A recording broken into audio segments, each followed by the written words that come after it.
Giabisuhan ang publiko nga mag-agian sa Barangay Paknaan, Mandawi City tungod kay adunay portion sa kalsada ug sa taytayan sa dapit nga isirado sa trapiko kay ipaubos sa repair. Atong sayran sa live report ni Nico Sereno. Nico?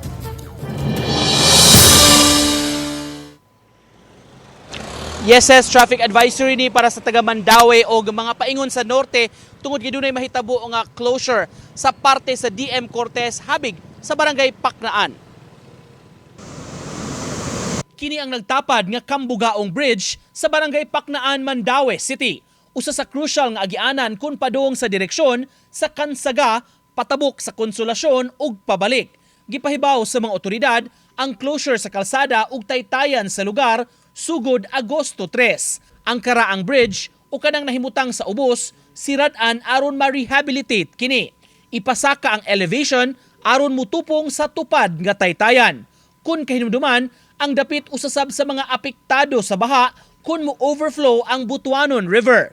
Kung masirado ang ubos nga taytayan, usara ang maagian nga mamahimong two-way. Apan matod sa team, alang kini sa mga dagkong trucks kay ang dan usaman ka truck corridor. Kining bridge ba nga mahabilin katong northbound lane ba nga mahabilin is kuha na lang himon man na natong two-way traffic. So ato lang i-accommodate kit pag-ayo ang truck kay lisod man sa kayo ang truck antong i-divert dito. Miandam na hinuon ang mga otoridad og alternatibong agianan para sa mga light vehicles. Ang gikan sa Konsolasyon padung sa Mandawi, pasudlon sa Jaime Street sa Paknaan ug adto na mulahos sa highway.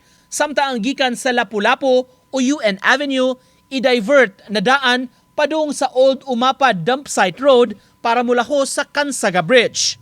Nangayo ang mga otoridad sa pagsabot sa mga tao niining pagtrabaho.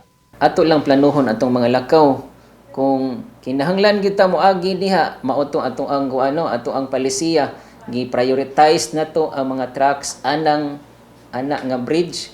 Kung light vehicles lang inyong dala, pwede mo mo-divert.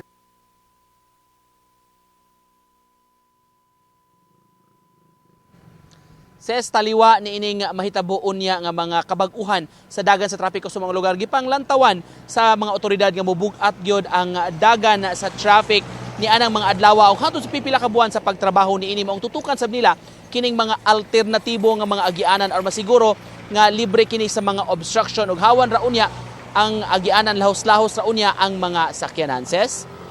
Daghang salamat, Nico Sereno.